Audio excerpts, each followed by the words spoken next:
If you see me coming, better step aside. A lot of men didn't, a lot of men died.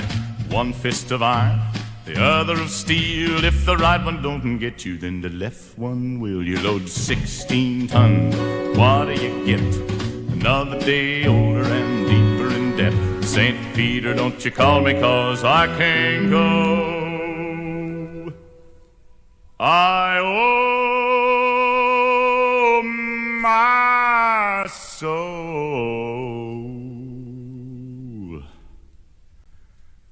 to the company store. And Barnold Flagman surely waves the checkered flag. Surely that's it.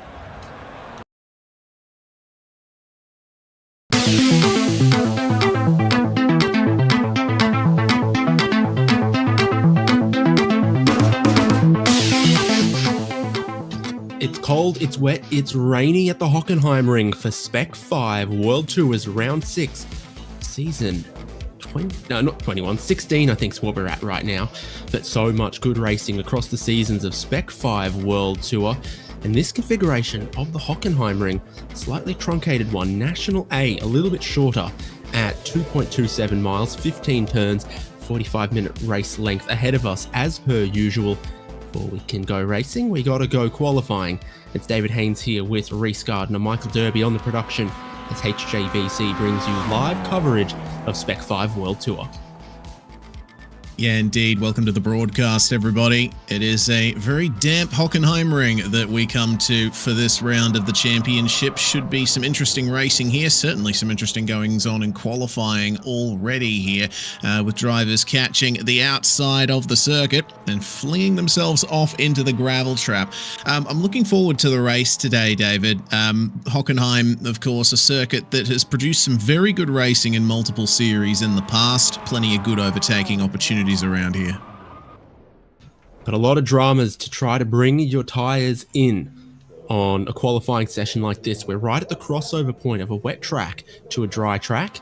Michael Chase has found that it was tough to bring those dry weather tyres in, and you've got to be oh so careful as you bring them in, find where the grip is, find tyre temperature and pressure, and it can take quite a while to get to that point. Drivers are starting their first of 4 flying laps in this 15-minute session. Look at Tom Ayton in the 77. My stats say he's got the wet weather tyres on. You don't really have an opportunity in this session to, flip-flop, go from one to the other. You kind of got to make your bed and lay in it for 4 laps. Yeah, not much of an opportunity to make any changes if you so decide. But at the moment, track it looks to be mostly dry, is what iRacing is saying, but there's still very much some spray coming up from the circuit at the moment. Very foggy conditions out here as well. Visibility will be at a premium, but I think you'll be able to see far enough ahead to avoid an incident if it happens in front of you. Considering what we've seen in qualifying so far, it seems likely that there'll be at least a couple. Yep, and so the iRacing measurement you've called out, apparently it's 17% wet by the JRT measurement as well. So how that's calculated, goodness only knows, but it does look 17% wet, where you could bring in some dry tyres over 2 or 3 laps and then maybe on a slightly drying track be able to set a good time. But it's so tricky on the outlap, on the first flying lap, maybe even on the second flying lap. Tom Ayton here is going to get his time in on wet tyres and send him all the way to the top. But is that the best he's going to be able to do? Will others on dry tyres continue to improve? And how tough are the track limits and the curbs through turn 1 as well? Peter Rasakis here, he will go to the top. Also on wet tyres, I'm keeping an eye out on who on dry tyres can set a clean lap time. No one has yet. Yeah, but we will definitely be keeping an eye on Ronnie Coates here, because he's one of the guys with dry tyres on, and he's one of the people you usually see near the top in Spec-5 World Tour. Same for Michael Chase and Donnie Moffat. They're both on dry tyres as well, so keep an eye on their times. 45.6 for Peter Rosokis. That's only a tenth off what he said in practice, so I think his pace is pretty close to what we're ultimately going to see from him, but remains to be seen for everyone else. Jose Guerra did not set a time in practice and has set a 54.7 on his first lap, so a little bit off there in the open class.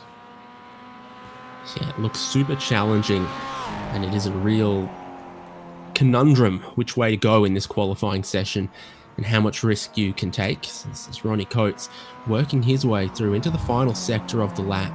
Pretty exciting little part here amongst the sort of arena and all of the stadium, and slightly banked corner there. A little change of direction here. Don't Nico Hulkenberg it in the wet at the final two corners, which is to say don't run out too wide between the apexes here. Ronnie Coates is hustling it along, but it's a very dynamic, squirrely looking thing in these conditions on those tyres. Yeah, the dry tyres are still semi-slick, so should be able to get some form of grip in wet conditions, but evidently not enough to take provisional pole. Only third spot here on a 48.0. Lee Martin, who was competing for the win in the open class last round, putting in a time good enough for P4. We still haven't seen laps from Lincoln Fox, Michael Chase, and Donnie Moffat. I think they're still testing whether the conditions are suitable for dry tyres, but at the moment, it seems like the wets are where you want to be. They're certainly giving results far more quickly and more consistency with a little bit less risk involved. The only drivers we've seen lap times from on dry tyres are Ronnie Coates and Thomas Fisher. Meanwhile, there's 5 or 6 other drivers on those tyres that just haven't been able to set a lap time yet. So Michael Chase, Lincoln Fox, Geordie Fike, Mike Oswald's had a lap denied. Jason Stalker hasn't been able to complete one yet. Sean Hayes went out of the pit lane on dry tyres and then swapped them for wet tyres just to try to get a lap in, I suppose. Yeah, it seems like the dry tyres are a little bit too leery in these conditions at the moment, but remember, we've got a 45-minute race coming up, and there's going to be plenty of opportunity for that track to keep drying off. We're not expecting any more rain for the time being for this entire event. So there is a possibility that drivers will be swapping tyres at the pit stop as well as taking the requisite amount of fuel. Should be an interesting strategy battle with the ever-changing conditions. Michael Coates coming across the line on wet tyres with a 44.9. That's quite a big improvement over Peter Rosokos' fastest. Yep, so pole currently sitting at 44.9, 45.6 for second place, and 46.9 for third. Far more field spread appears to happen in the wet, but you've got these diverging tyre strategies that might all get a little bit closer later on. Lincoln Fox, who talked about one of those drivers on dry tyres, but not being able to complete a lap just yet. You get a little bit of spray through here. You can kind of make out a drying line in a few places. And then there are other points of the racetrack where there's not much spray at all. Yeah, I think one of the places where I'm not seeing spray is the hairpin here in the stadium section. Got to be very careful over those curbs. They're very slippery when the track is damp and wet. See, coming into the middle of the corner, the spray practically disappears for Lincoln Fox. So the outside line in that hairpin is where you want to be. I would presume the water will be running down towards the inside of the corner, which is the reason why you see drivers often going more towards the outside in these conditions. It also gives you a better exit on the way out. Well, Fox here on slicks in his first time as a 47.2. He's the top of the slick tyre runners, but it seems like the wets are the tyre of choice here in qualifying. At a minimum, they're delivering quicker. So here's Michael Coates with his wet tyres to come around, look to complete another lap. Again, already has more than half a second in hand over the rest of the field, and that lap is not an improvement. So he's only got one more in qualifying here to try to go quicker than a 44.9 and stave off any drivers on the alternate strategy that might try to come at him late in this session. Yeah, so you mentioned that the wet tires are delivering quicker, and I suppose, yeah, if you want to get a time on the board, for sure, that's what you ideally would like. But it seems with Ronnie Coates making an improvement to 4th, still on his slicks, potentially the dry tires are. They are delivering slower, but they have potential for their pace to improve ever more. Unfortunately for Coates, that was his last allowed lap in the session. Drivers get a maximum of 4. He's just completed his 4th lap, so he will start no higher than 4th. Not seeing anything that would require drivers to start the race on their qualifying tyres either, so you could qualify here on wet tyres and then try to take the start of the race on dry tyres. Be cautious, but think that across the bulk of the 45-minute race, dry tyres are going to be the ones that you want, and a 4-tyre pit stop in these cars would take and cost you a little bit of extra time, potentially in the realm of 10 to 15 seconds in the pit lane to do a 4-tyre change. Yeah. Because these are going to be low fuel consumption conditions as well. So a no tyre pit stop that's fuel only is going to be pretty quick in these conditions today. Yeah, a lot to think about for the drivers, for sure. I think a few of them are going to be trying to throw caution to the wind and maybe go tyre free. But if you start on wets, then you stand a chance of really slipping down the order as the track dries off. So, yeah, if you decide to start on wets, maybe the drivers will be attempting to go for a no tyre race or any number of strategy permutations besides. 3.5 minutes remaining in the session, and the fastest of our dry tyre runners is still Ronnie Coates. Only 5th spot. Our front runners, usually in this league, finding themselves at the back end of the top 10 right now. Ray Lombardi a little late to getting on track in this qualifying session, but the advantage to that is having watched how the first 5 or 6 minutes of the session played out, he's come out of pit lane on the wet tyres and gone, oh, it doesn't look like anyone's doing much with the dry tyres. Wet tyres looks like for me in qualifying, and his second flying lap has put him to 7th position on the grid. Good performance for Ray Lombardi there. As Michael Chase makes an improvement, Chase has decided to swap to the wets himself, and he takes 7th spot for the time being. Looks like Lincoln Fox is back in the pits now, wondering if he's going to try one more lap, this time on the wet tyres. I think everyone's really gotten the message by now that if you want that instant qualifying pace, then wet tyres are what you need. So here's Geordie Fike. There's 3 drivers who don't have a lap time on the board yet. He's not one of them, but he's in 19th position with a moderately unrepresentative minute 50 there. He's trying to do the dry tyre thing here. He's been relatively cautious. He's now gained a second and a half to the next lap, but only got him 1 position. And this is going to be his final lap of qualifying. It's dry tyres, so difficult. It's Thomas Fisher, who also tried the dry tyres to little success.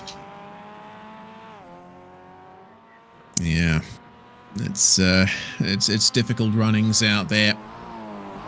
On such a cold and still reasonably wet track.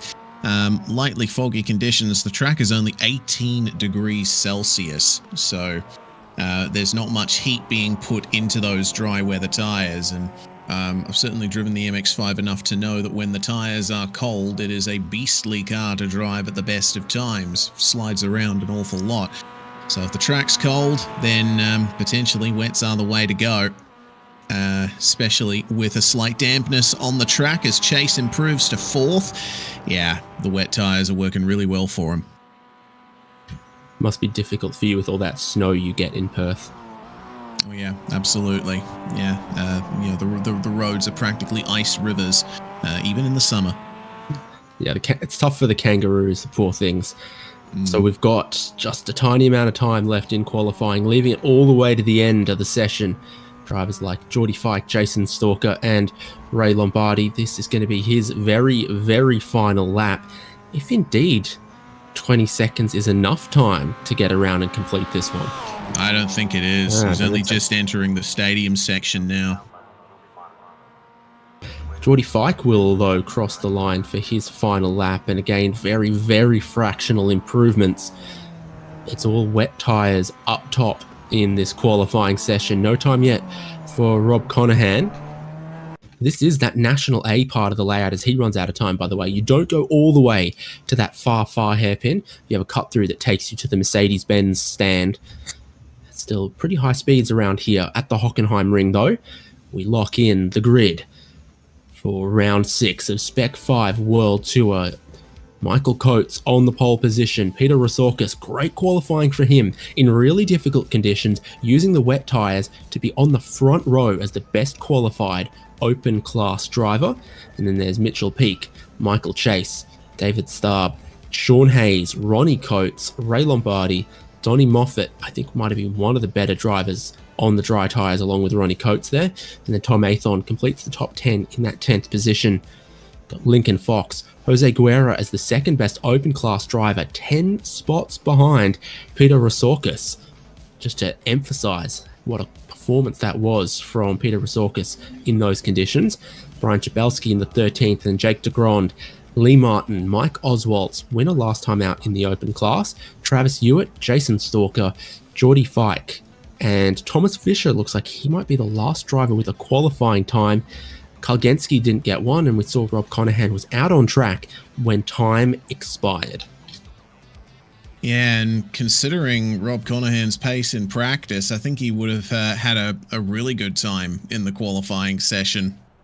144.392, which is decidedly quicker than anyone went in qualifying. So potentially look for Rob Conahan to be making some big moves up the field in the first couple of laps. As everyone files onto the grid, we still have some drivers who have decided the dries are the way to go. It looks like Michael Chase is on the dries, Sean Hayes and Ronnie Coates, Donnie Moffat and Jose Guerra, the only open class driver.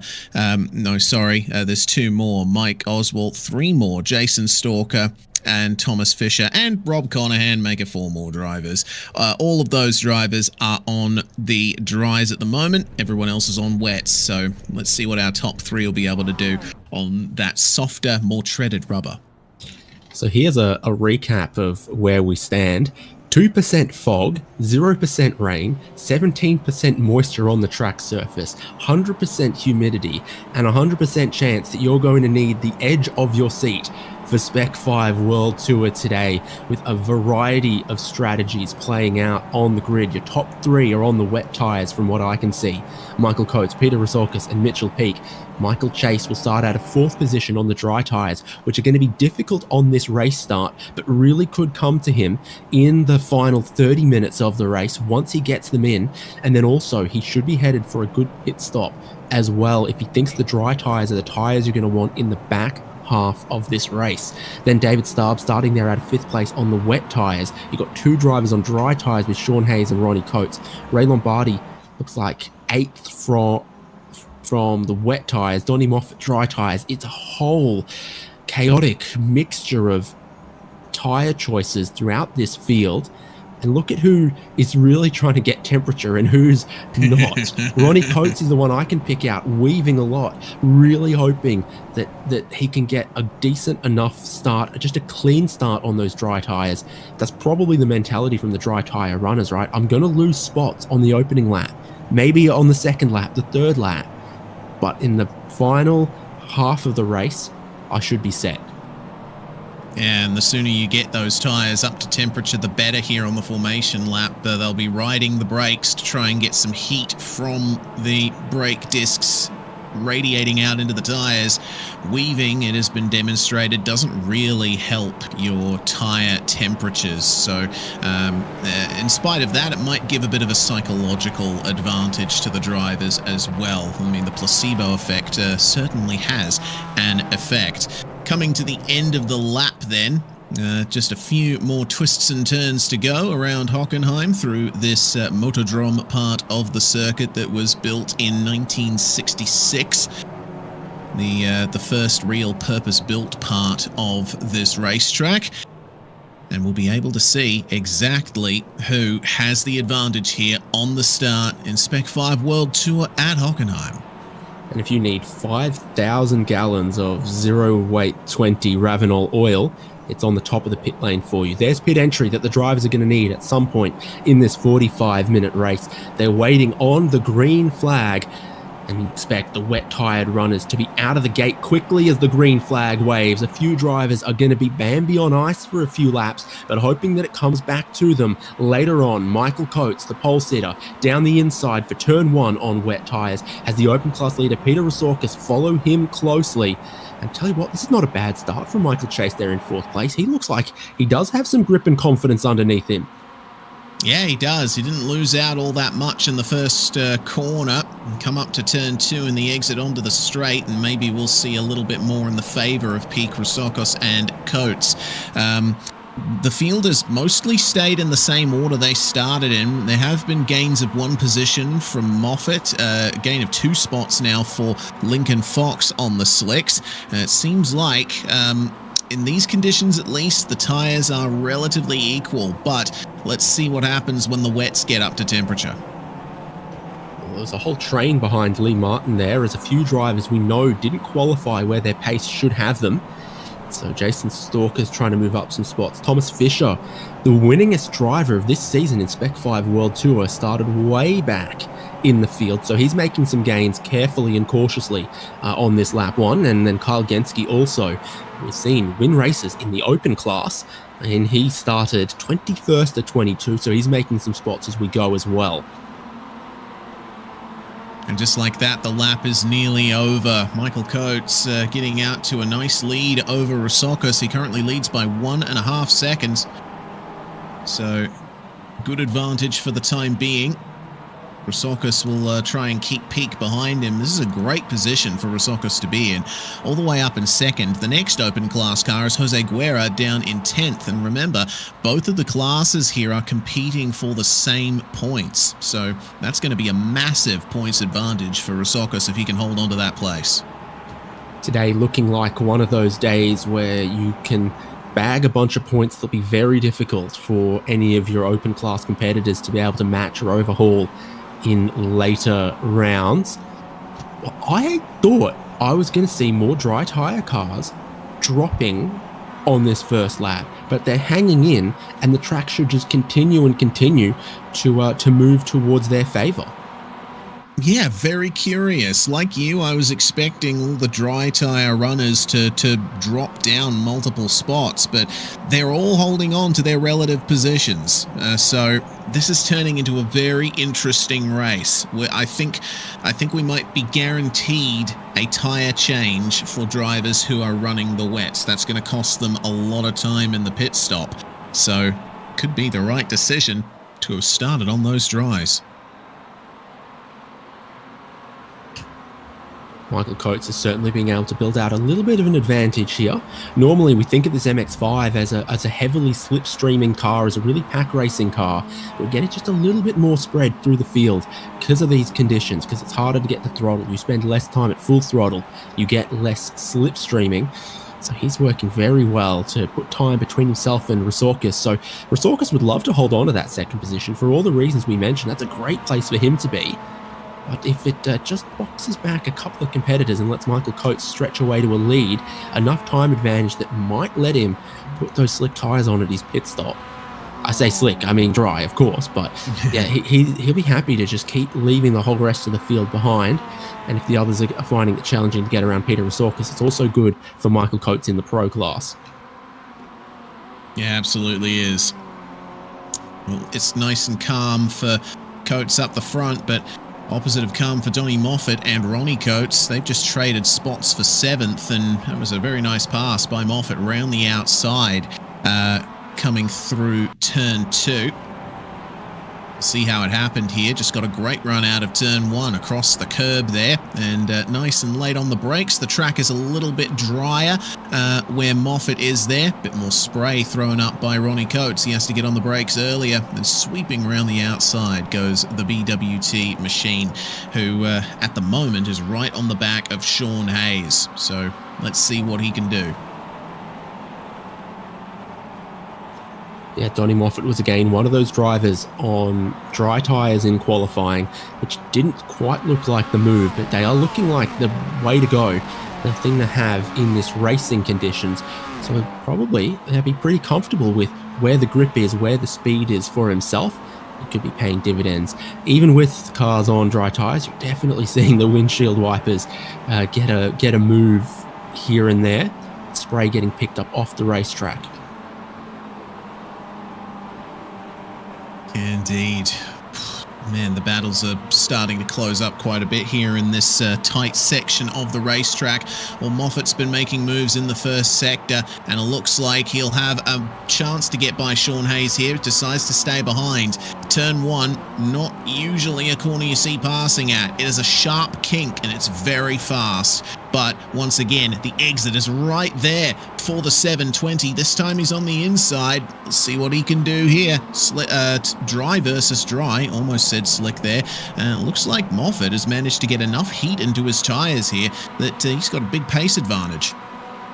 Yeah, and paint me surprised when he flew over the curb at speed at turn 1. Not normally the kind of thing you expect to do on those tyres on a wet and slippery track, is to get airborne and sliding and leap over the curbs.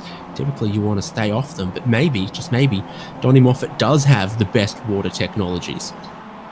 Yes, it certainly seems that way, though we did have a big old slide having to back out of the throttle. David Starb was a little bit slower at the second apex of that hairpin. On board with Moffat as he's got the world ahead of him here. Rosokos, Peak and Chase will pop into view momentarily here. And see how hard he's working the wheel. This is a massive run forward from Donnie Moffat, and he's going to try and go around the outside in the stadium section. Not quite able to get alongside, but he'll do the over-under. Side by side through the S's is possible. It looks like Starb is going to yield that place. Yeah, so Moffat's making progress, and you've got this whole group here behind Peter Rosokos with Mitchell Peak. He's going to grab another one, if you don't mind. Very nice indeed. Well, it makes Donnie Moffat the highest running driver on dry tyres from what we can tell. Side by side through turn 1's going to be tough for Starb and Chase. And so Ronnie Coates gets a run at the both of them when we're 3 wide in one of the narrowest parts of the racetrack. Heading down to this next braking zone. Lincoln Fox also trying to get ahead of Sean Hayes down the inside there. It works out very well for Ronnie Coates, and it works out very well for Lincoln Fox. Yep. Some nice room given to the outside of turn 3 or turn 4, depending on how you count the corners here. And so Fox is able to get the position, move up into 9th. 2 by 2 coming into the hairpin. Starb is clear on the way in, but Michael Chase trying to get his way past Sean Hayes. Almost managed to get up the inside of Starb as well. Jose Guerra is right there too. Jose's been sitting in 10th since pretty much the very start of the race. He could stand a chance to gain a few spots here depending on what happens. Yeah, so suddenly there's still a lot of positions between the open class leader, Peter Rosokos, and second place in class, Jose Guerra, but there's not much time. There's only 3 or 4 seconds as you see they're either side of this train. Really starting to notice, I think those slick tyres, I'm going to keep saying that, are really just coming into their own now with the moves Donnie Moffat's made, with the grip that Ronnie Coates and Lincoln Fox seem to have just there compared to a few of the other cars on wet tyres. And look at Moffat, best running car on dry tyres, cutting through the field, cutting his way up to second place. Now 7.5 seconds behind the race leader, Michael Coates, though. Look at that. He's not afraid of anything in these conditions. He's got grip everywhere. Yeah, usually when you run wide across that curb, exit a final turn, and especially here at turn 1, you go sliding when the track is damp. But Donnie Moffat has major confidence right now, up in second, and now he has clear air ahead to Michael Coates. We'll be able to see for sure where the advantage is, wet versus dry tyres. Coates Coates did have the fastest lap of a 41.69, but now Jason Stalker, all the way back in 10th on the dry tyres, a 41.3. I think now the transition point has been passed and the dry tyres are faster. We're absolutely past that crossover into dry tyres are absolutely the thing to have, but it's not a 10-second a lap difference. It's only 7/10, 8/10 at the moment, but there's no way without any more rain that I think you aim to go to the end from here on wet tyres. You've got to swap them. Yeah, you have to. The thing about wet tyres, as we keep an eye on Coates, Peak and Fox, thing about wet tyres is, yes, they are softer and they have more tread, but that also means that when the track dries out, you have more heat put into them. They tend to build up heat a lot quicker than dry weather tyres. So as the race goes on, you'll start to lose a lot of grip. There'll be a lot more wear on that rubber. For now, looks like Fox has managed to get past Peak, but Ronnie Coates with a bit of an advantage there. The battling behind allowed him to break free, and now he's got Rosakis as his next target. And I never... Oh my God, Moffat! Look at that lap from him. 1 minute 40.8. He's absolutely flying, and one of the things I never hear real-world motorsport talk about much is the difference in rolling resistance between the wet and the dry tyres. But on iRacing, it's massive. So the straight line speed is like, it's 5 miles an hour difference. The slick tyres really do have a lot more straight line speed as well. And so once you've got the confidence and the grip through the corners, that's another place that you'll gain a lot of time on a drying track on the correct tyres. Sean Hayes, dry tyres. Jason Stalker, dry tyres. David Starb, wet tyres, starting to fall down a little bit as dry tyres for Michael Chase, Thomas Fisher, Jose Guerra, they're all trying to come through here. Stalker getting the move done on Hayes at the front of this pack, and there's almost a chance for Chase to get through as well. He might have to commit to an over-under here. It's definitely a chance at this very slow left-hander, but has to get back into line by the time they exit the little arena. And they fall back into single file just in time for the stadium section. Seeing also Thomas Fisher getting up the inside there, but a little bit of a technical issue for him. Looks like David Starb saw that and thought, okay, I want none of this. Let Fisher go. So there's yet another position up for Fisher. He and Stalker have the most positions gained in the field. Stalker's up 11 spots. Couldn't see his rivals, so he had to take a Starb in the dark. Oh, yep, there we go. We started... Thank you. That felt slightly pandering, but yep. So we started this race, a real just mix all through the field. It looked like rolling 20 dice or something, who had dry tyres, who had wet tyres.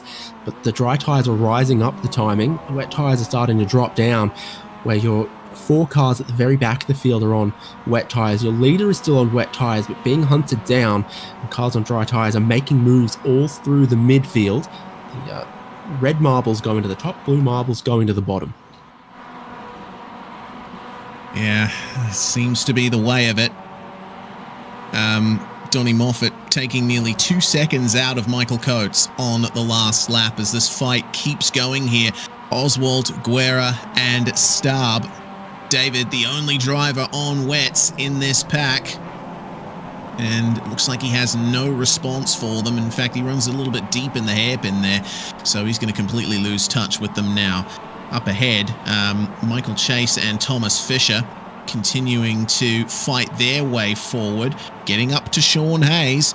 This is a whole pack of dry tyre runners behind Peak and Rosakis.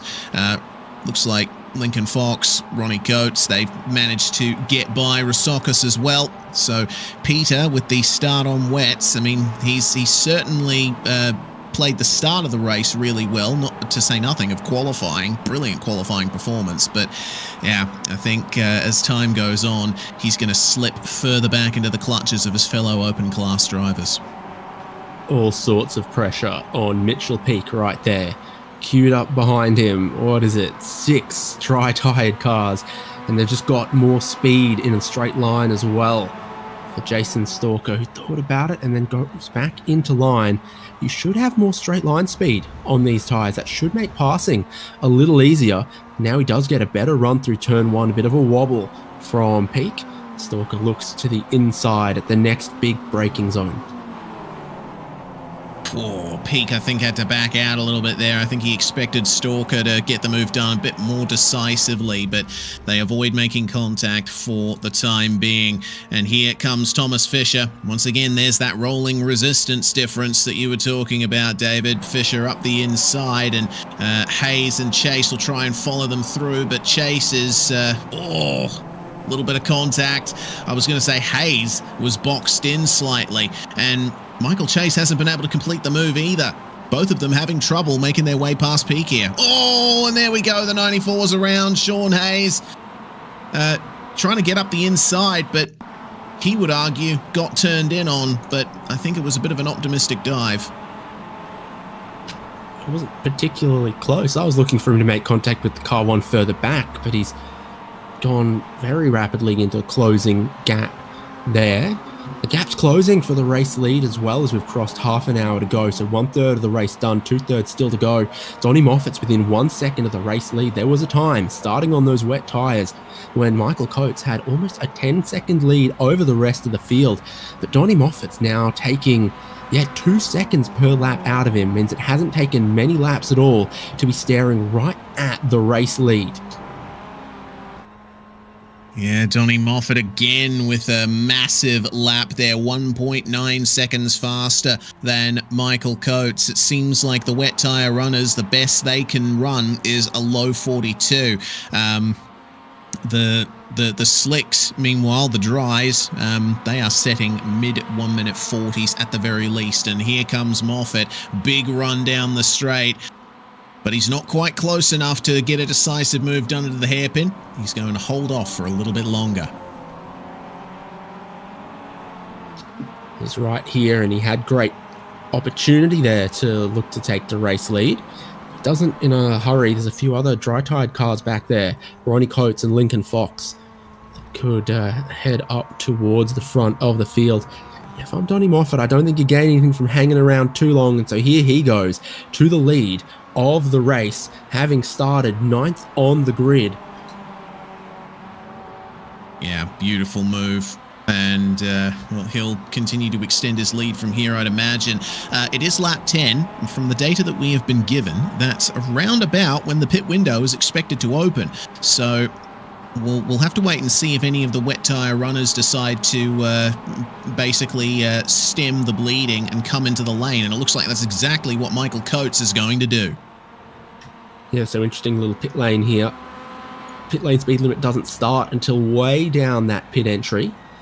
And then it's 50 kilometers an hour, 37 miles an hour down the lane. So relatively slow for a kind of like a Grand Prix circuit.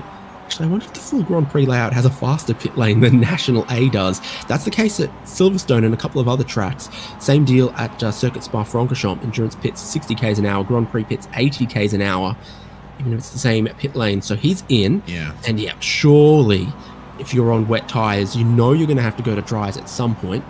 And now's the time. Yeah, David Starb, though, is the only driver to join Michael Coates in the lane. And, well, you can see just how much time it's costing him. He has been revving that thing ready for the getaway for something approaching 10 seconds.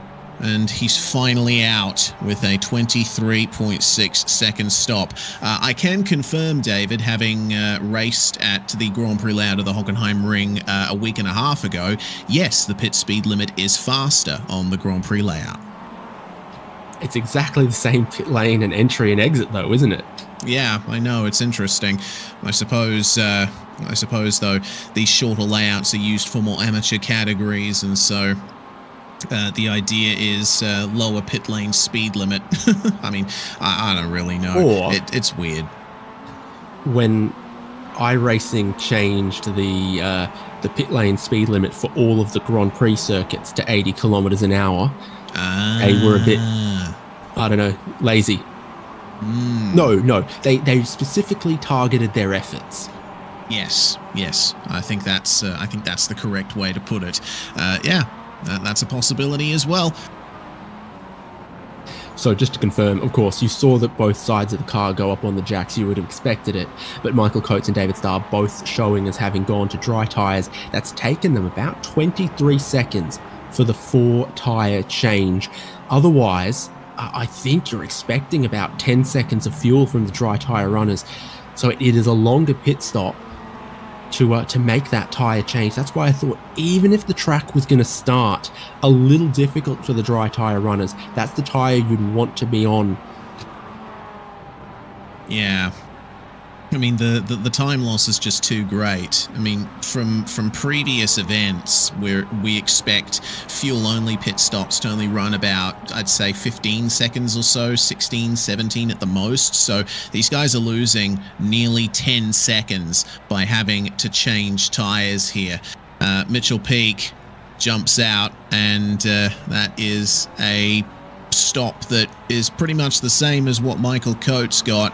Yeah, we're expecting about 22 to 24 seconds for drivers changing from wets to dries. So it's brought Michael Coates back out in the 17th position. Donnie Moffat has now been reeled in somewhat by Ronnie Coates. It's maybe taken just a little bit longer to find his mojo. Remember, in the opening couple of laps, Moffat scythed through the field. He got ahead of Ronnie Coates. Now Coates is coming back at him. Well, interesting to note that, because Moffat set a 1 minute 42 on that lap. He actually made a mistake. He carried a bit too much speed through the left-hander in the arena after the hairpin and had a massive slide on the green-painted concrete. So that goes some way to explaining why he's under threat for the lead now. But still, Ronnie Coates has increased his pace somewhat. I'm wondering if Donnie has potentially pushed those dry tyres a bit too hard in the opening stages. Weather alert. Officially, the track is dry. No longer is the track mostly dry. The track is dry. So you do have a lot of drivers coming in to change out their wet tyres. Jose Guerra, who started on those dry tyres, has gone ahead for the leader class as Peter Rosorkis pits. But even before Rosorkis pitted, Jose Guerra had made that pass on track. So, I mean, wow. So much jeopardy to these weather conditions. Peter Rosorkis had an amazing qualifying, a great lead on everyone else in class, and just like the water on track, it's evaporated pretty quickly. Yeah, shame for Rosorkis, but you know, it's a 50-50 choice, and you can only read into the conditions so much. So maybe he was anticipating the track would stay wet for a bit longer. We're not entirely sure. Donnie Moffat has decided it's time to come into the pit lane from the lead of the race. So Ronnie Coates and Lincoln Fox make their way to the top two. First of our dry tyre runners to pit, and we'll see if this is a fuel-only stop. We are expecting it to be. No sign of the car going up on the jacks. So, yeah. I'm still unsure exactly why Moffat dropped his pace so much.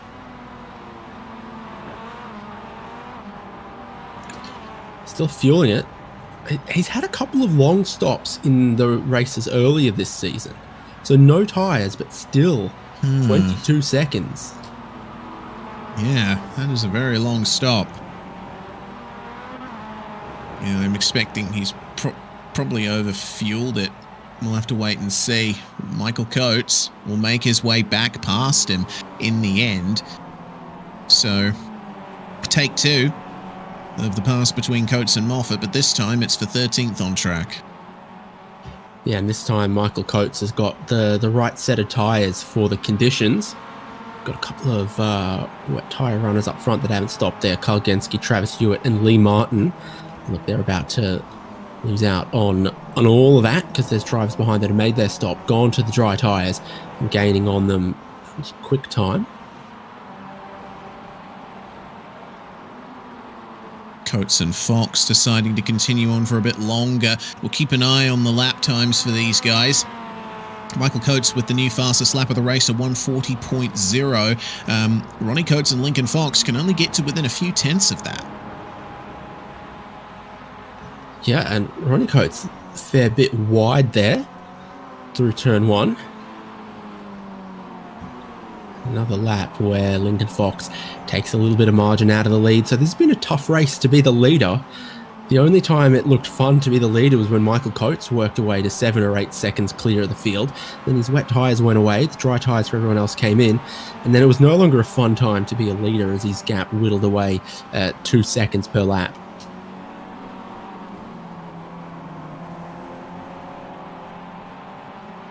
Travis Hewitt, the next driver to come into the lane from the open class. So that's going to make it only 3 drivers who are still running wets here. I'm really surprised that Kyle Genske, Lee Martin and Jake DeGrand have decided to continue on as long as they have. I would have expected the moment they saw Rousakis come in, they would have joined him. Yeah, because who's the fastest driver on wet tyres at the moment? I think it's Kyle Genske doing minute 43.9. That's kind of getting towards 4 seconds a lap away from what some dry tyre runners are doing. Yeah, very long bit of time given up. Well,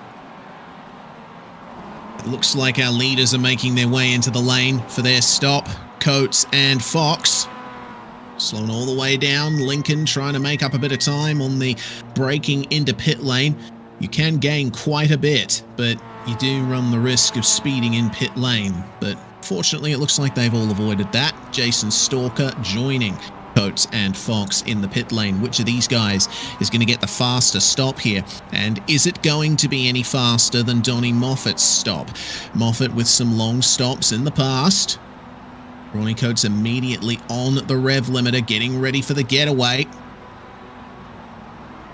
And the pit stop is going to be 17 seconds for Lincoln Fox, slightly longer for Ronnie Coates, but he will still lead the way out of pit lane. Yeah, decent getaway out of the stall there for Lincoln Fox. Aggressive on the in-lap. Very good getting out of the pit box there.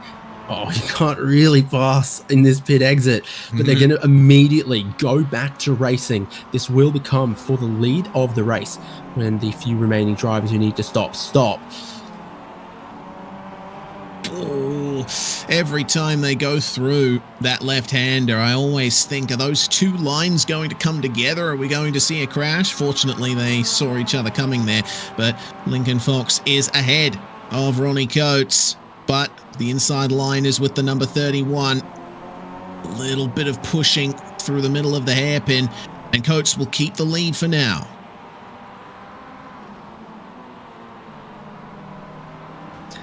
So overall, this has worked out pretty well for Michael Coates. Look how close he still is to what we think will be the lead of the race. His pit stop only 6 or 7 seconds longer. The wet tyres gave him a lot of time in the first 4 or 5 laps. Then all of that disappeared just before he could pit. If the pit window had opened a little earlier, I reckon the right strategy would have been to start on those wet tyres and then quickly get to dry tyres while you still had the time advantage. But the pit window opened just a little bit too late for Coates to really maximise it. And you're going to have Mike Oswalt pit from in front of these guys. Sean Hayes is going to pit and send these drivers further up the order. And you've got just 3 drivers left on wet tyres from what I can tell. Lee Martin, Jake DeGrand, and Tom Athon. Yeah, that was the key for Michael Coates, wasn't it? The fact that he was able to build a 6 to 7 second lead before the track dried off too quickly, and the difference between Coates and Fox's stop and his is about that amount of time.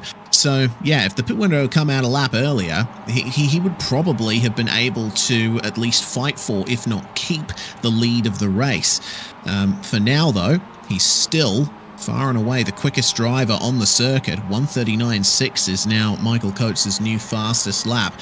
So now we keep an eye on Fisher and Chase, who, along with Guerra, are the only 3 drivers left to take a pit stop. We've seen Lee Martin and Jake DeGrand make their way into the lane in the last couple of moments. 22.1 second stop for Lee Martin.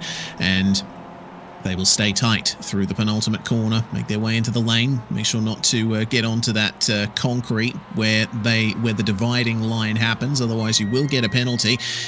You said earlier you might not want to do a Hulkenberg. Well, you don't want to do a Hamilton either. Look who's got a black flag. Speeding on that pit entry, Thomas Fisher. Jake de Grand also has got one. So I don't know exactly how Fisher has gone and done that.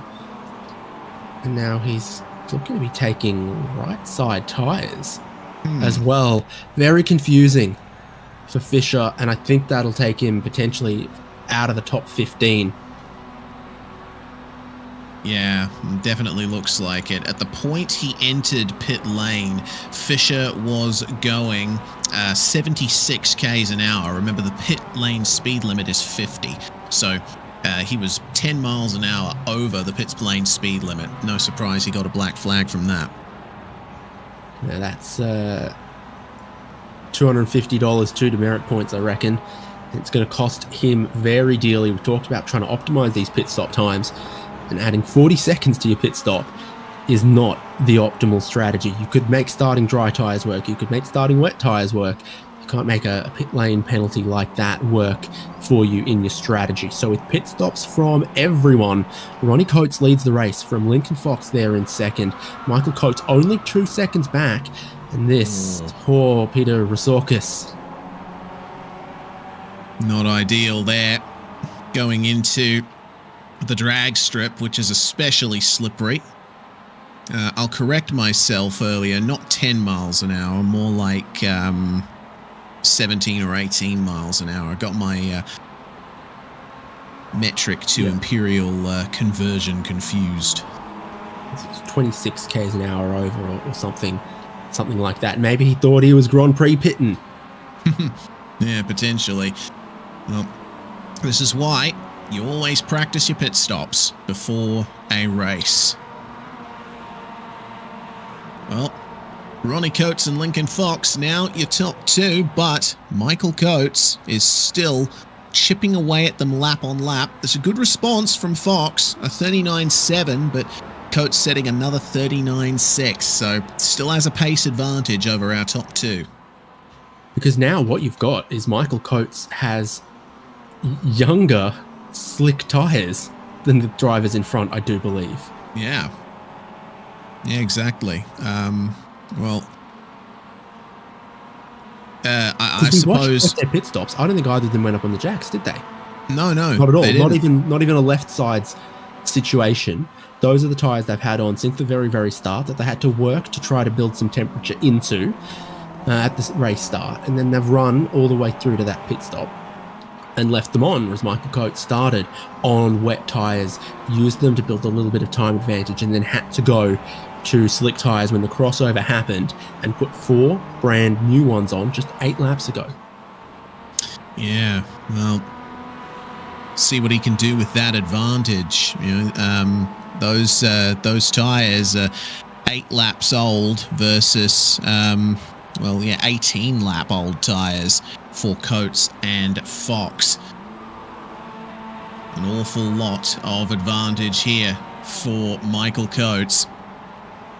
Question is, in these conditions, how long do the slick, there I go again, how long do the dry tyres last before you really start seeing that pace drop off? Because remember, the track's still quite cold. It is dry, but still a 19 degrees Celsius track.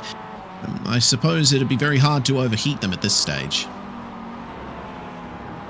Yeah, it is still mostly cloudy, a bit windy, cold track, but if Michael Coates can come away with a win here, I think that's an all-time drive, because he was a little unique in his strategy.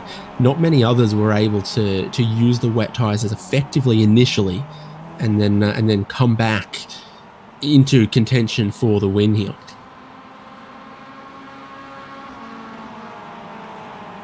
And we're rapidly getting into the point where there's not much left in the race. 11 and a half minutes on the clock. And the top 3 all in line, equidistant from each other. Coates and Fox able to match each other's pace really well, but Michael Coates still taking a good chunk of time out on them, lap after lap. There is a little battle going on as well between Mitchell Peake and David Starb. David, one of the drivers along with Mitchell Peake to start on wets and switch to dries.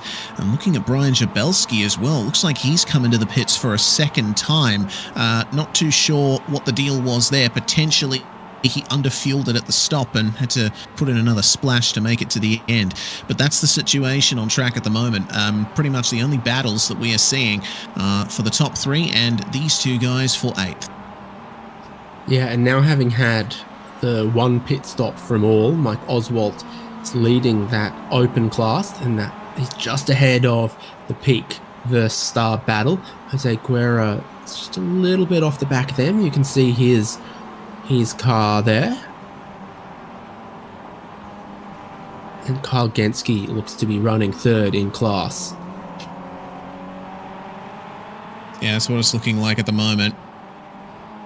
Genske's all alone on track at the moment. He's got 3.5 seconds back to Ray Lombardi, and it seems about 6 seconds or so ahead to Sean Hayes. So all he can do is circulate to the end and hope for a mistake from drivers ahead of him to try and advance his own position. 10 minutes left. Track looks dry. Not seeing spray anywhere. Lap times are pretty zippy at the moment. Lincoln Fox just set a personal best. Michael Coates 2 tenths away from his PB. A few other PBs elsewhere in the field at this moment. But this is your top 3, and they're closing in.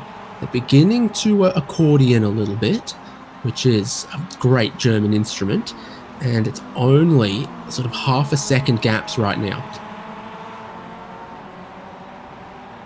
Yeah, really closing up for second. Ronnie Coates, I think, having a better lap than Lincoln Fox this time around. The full story will be told when they come across the line, but Lincoln's going to be driving more in his mirrors at the moment. Michael Coates is coming all the way out over the curb at the exit of the final turn. And finally, Ronnie Coates gets into the 39s. So does Fox once again. But Michael Coates, another 3 tenths quicker than the both of them. There is a move coming. Whether or not it'll happen on this lap or the next remains to be seen.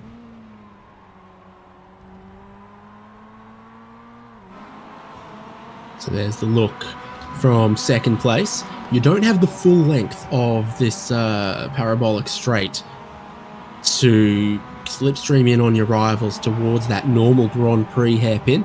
Suddenly you're looking at the brake markers here for this National A configuration. It probably almost shaves off half a mile or so from the very, very far end of the racetrack. And then you're back on familiar Grand Prix territory here. There's Donnie Moffat back there in 4th place. At least he's not going to run out of fuel from 4th.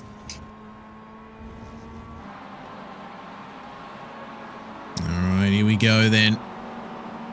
The fight continuing into the stadium section. 3-way fight between these guys, and the battle for 7th has turned into a 3-way fight as well.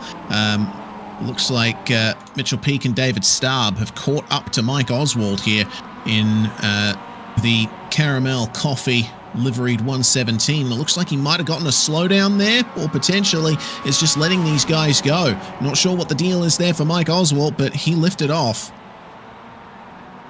I think he knows he's leading class and he just doesn't want to be part of any of this. It does cost him a couple of points, but if he thought you stood no chance of holding them off, then why take too much risk at what has been well, you've taken enough risks already today as far as when you decided what tyre to qualify on, when you decided what tyre to start the race on. So many little decision points all through this round to this point. Yeah, decisions. Defining word of this round of Spec-5 World Tour. Well, Coates is going to have to make a decision soon whether or not to go for the move on Lincoln Fox. His pace seems to have stalled a little bit. He's probably just observing the two of these guys, trying to find a way past them. It's the first time he's really had to fight his way up for a position. Started on pole, had a great lead, and then just trying to work his way through from his pit stop. He's still the faster of these guys, but not by much over Lincoln Fox. Did you catch why Thomas Fisher had to make a second pit stop? We spoke about Zabelski. Yeah, I'm not sure. I mean, Fisher did have that speeding in pits penalty, but he would have served that when he was taking his initial stop. Yeah, so for the points leader, this is a very unhappy trip to the Hockenheimring. Michael Coates second in points, Ronnie Coates third, Lincoln Fox fourth. So suddenly you're in 20th position. All of your biggest rivals are in those podium spots. This could be a turning point for Fisher. Yeah, certainly could. I mean, yeah, I'm just observing him. It doesn't look like there's anything noticeable that's happened to him. Probably just made a mistake, potentially on tyre selection. I mean, is it even possible to change wets to wets on only one side of the car? I didn't think so. Isn't it just the one checkbox for compound? Yeah, I'm pretty sure it is. So we can rule that out. I mean, wet left side tyres, dry right side tyres would be great if only the left side of the track was wet. Don't know how often that happens. No. Fisher will slow down and allow them by as there's a move. David Starb getting up the inside of Mitchell Peak, and he'll take 7th spot. Something interesting has also happened in the top 3 battle. Michael Coates has lost a ton of time. He is a lot further behind Lincoln Fox than he was last time we looked at him. Yeah, time lost for Michael Coates. It's here at the Mercedes-Benz stand. He brakes too late. He's on the curb. He's on that wet. The curb could still be wet out there. Yeah, certainly could. Maybe potentially carrying a bit too much rearward brake into the corner as well, which can unsettle the rear of the car. So, despite the great pace that we've seen from Michael Coates, I don't think he'll be in contention for victory anymore. There's still 3.5 minutes left in the race, 3 laps to go for our leaders. But, yeah, Michael's just too far behind, I think, to make any impression on these two. I never say never, but I'm glad you're trying to manifest it from the commentary position.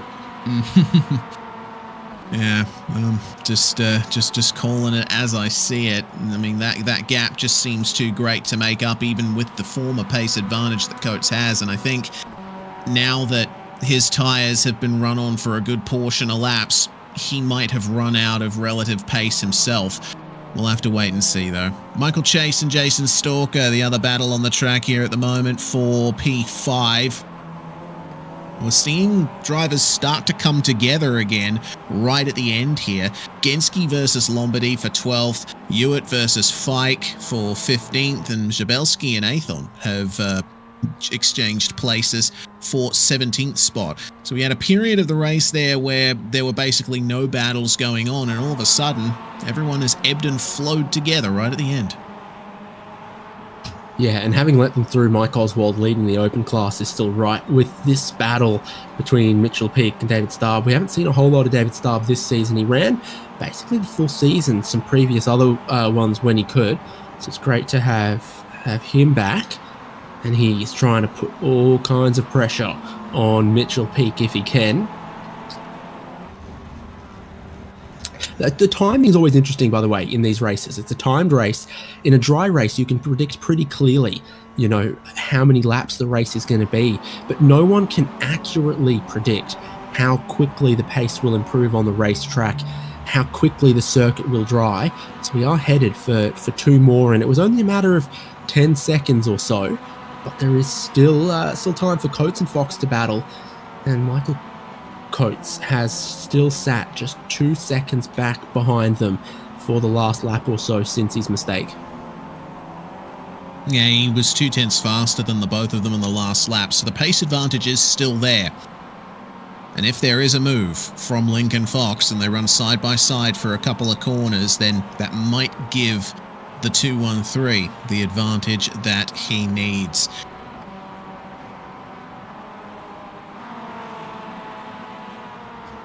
So looking now, you'd say just a foggy day, no visible signs that it was ever a wet racetrack today, that half the field started on wet tyres. They're all bar two gone to the dry tyres throughout this race, even if it added a little bit of time to the pit stop. The right tyres at the right time in these changeable conditions, it's worth 2-3 seconds a lap sometimes. We saw that, how quick the wet tyres were initially, and then how quickly the track changed and the dry tyres came back. Then Michael Coates had the right tyres at the right time. Thought the pit window was a little narrow for him. He could have helped with coming in earlier. There's the white flag for one more lap. Fox's pit stop shorter than Ronnie Coates, and I'm starting to see Fox really maybe dropping back on fuel concerns here. Yeah, he gave up a lot of time on that lap there, especially across the start-finish straight. So might be in trouble for fuel. Now Michael Coates is starting to catch back up, but will he be able to by the end of the lap? They've got some lap traffic ahead of them as well. Lee Martin and Tom Athon fighting still over 17th spot. It looks like Athon passing Lee Martin for actually 18th is what they're battling over, and Brian Jabelski up there as well. So they might catch up to them here by the time they get to the stadium section. A mistake from Athon just ahead, bringing him and Martin together. This is not what Ronnie Coates would want to see. Meanwhile, David Starb and Mitchell Peake still fighting their way through over 8th spot. Jumping out of the way as Lee Martin to allow our leaders by, practically stopping on the circuit. Looks like there's just enough of a lead there for Ronnie, and it looks like Lincoln Fox mega fuel saving right now. Michael Coates has gotten into P2, but I don't think it's going to be enough to overcome Ronnie. Also got Tom Athon jumping out of the way, looking to go one lap shorter in this race. Through the final corner, Ronnie Coates is going to be waiting on that checkered flag. He started on the dry tyres. He had a good pit stop. They came to him in this race, and he'll win it from Michael Coates in second, who took the wet tyre starting strategy. Lincoln Fox mightn't even get third. Donnie Moffat got fuel. Lincoln Fox has got none. Oh, no. Well, big miscalculation there from Lincoln, but it looks like he'll just... No, he won't be able to. Michael Chase grabbing fourth from him in the last few meters of the race. Such a shame for Lincoln, but he has made it across the line. That's a very close finish there between four cars. Stalker, Peake, Starb, and Oswalt, only covered by half a second.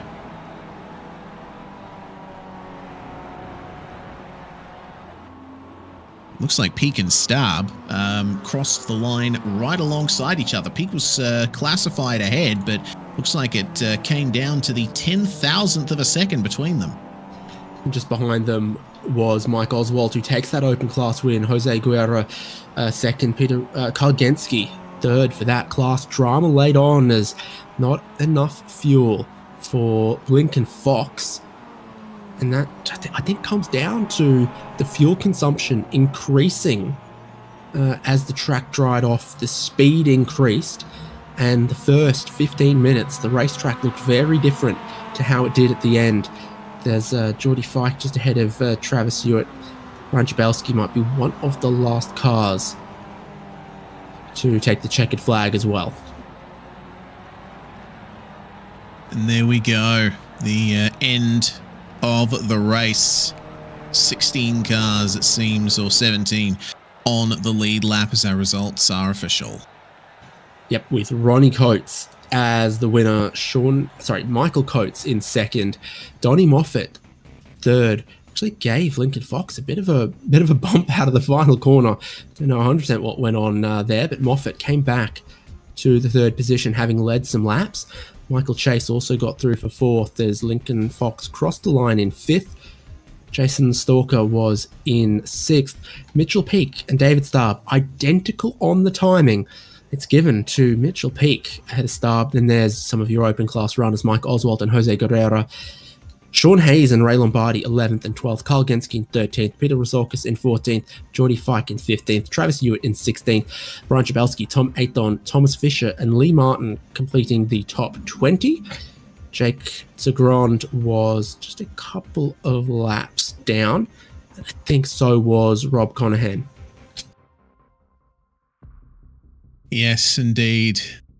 Well, that's going to round things off for the race, and for the time being, it looks like first driver available for an interview is Mike Oswalt, who won the open class, but looks like Ronnie Coates is in here. We'll go to him first, David. Sure will. Ronnie Coates, race winner, joins us. How about that call on the tyres for qualifying, the tyre choice for the race? Really interesting, slick conditions. Yeah, I got done with the race and I think I got a blister on my hand from gripping the wheel so hard. I don't think I usually do that. It was, pretty sketchy on those tires, but I think it was the right choice. If you're on the wets too long, you might have blistered those too, but you opted to start on the dry tyres. How much of a gamble did you think that was going to be in the opening laps, even if it was pretty clear that by the end of this race, it was going to be a dry tyre race and it would take an extra time in the pit lane to change them? Well, you know what? I was committed, and I figured they would come around. But yeah, I was pretty scared. I was scared at the very beginning there, and I really didn't even push the limits of them for several laps because I just didn't want to have a big step out. It got really wobbly when I was trying to practice, so I was just trying to really stay within the limit of the grip. And then looked like it was shaping up for a good race between yourself and Michael Coates and Lincoln Fox. Both of them, their own little errors. Coates on track, and Fox maybe around the time of that pit stop. Yeah, I didn't see what happened to him at the end. He was staying dead even with me there for quite a few laps, and of course, when you get like that, you keep looking at the relative and looking in your mirror and going, just do your laps, And I don't know, 2 or 3 to go, I finally saw like a little bit of a gap. I don't know if he had to save a little fuel or had a little incident with Michael or something. I think by some measures, this might put you back to the lead of the championship as well. Very profitable race at the Hockenheimring for you, Ronnie. Well, I think Thomas is he's so far out there. I don't know that we would be able to do anything with him. But anyway, it was a great race. That's the first time I've ever raced in the rain, and certainly I actually wish I wouldn't have tried to qualify on the dry tires. That was terrifying. But anyway, yeah, it was great result. Well, congrats, and plenty to think about if there's rain any time again in Spec-5 World Tour. For sure. Thank you. Ronnie Coates from Pro Class, and Open Class winner race is Mike Oswalt. Yeah, indeed he is. And the 117 joining us now in the comms booth. Well, a 9th overall finish for you, Mike, and it certainly seemed like things are a bit stressful out there. How are you feeling on the start? Obviously, you made the right choice starting on the dry tires, but did you have any doubts when lap 1 started? I would think I was more nervous before it started because of how wet and slippery the qualifying was. But I had done like a few laps on dry in the practice just before, so I was pretty confident that it would be worth it in the long run. But yeah, those first laps, I was just like, I hope I didn't make the complete wrong choice and like I'm gonna get crashed into by someone. I'm just gonna play it safe and see what happens. And then like in the 2nd or 3rd lap, I was like, wow, there's plenty of grip here. Well, you carried that grip all the way through to the end, and you were involved in the battle for 6th overall with Stalker, Peak, and Star. Did notice that you let those guys by. Was it because of a mistake, or was it a conscious decision just to try and preserve yourself? Yeah, that was a conscious decision because I saw Jose on the open class behind by a couple seconds, and he was getting closer. So I decided to let them by because they had much better pace than me. I didn't think I could really defend them without losing tons and tons of time. So hoping to follow them, and I barely managed to keep up with them. The last lap, I was like, maybe I'll have a chance to take one or two of these positions, but it didn't work out that way. Well, regardless, the open class win is yours, and a good haul of points here from Hockenheim, and hopefully next week is just as good. Yeah, this is a good week for the championship for me, for sure. Mike Oswalt there, the 117. Thanks for joining us, mate. Thanks. And with that, David, it looks like that's all we're going to have time for tonight. Those are your results once again. Brilliant win from Ronnie Coates. And I love the fact that iRacing has a weather system now because it produces races like this. The whole way you didn't know what was going to be the winning strategy. It looked so good for Michael Coates initially, and then those tyres started to wane and you thought he's made a mistake. Everyone who started on the dry tyres is going to be the way to go. And Michael Coates came back on new dry tyres and was oh so close, but it was Ronnie Coates who got the win there. Mike Oswalt playing it safe in the open class comes away with the win, and you won't need to wait too long for your next dose of Spec-5 World Tour. In 1 week's time, we go to Circuit Park Zandvoort, the current Grand Prix layout, so that'll have an 80km/h pit lane speed limit, and you'll see that here on HJBC as well. Another ripping season of Spec-5 World Tour. We'll see you for the next round in 1 week's time.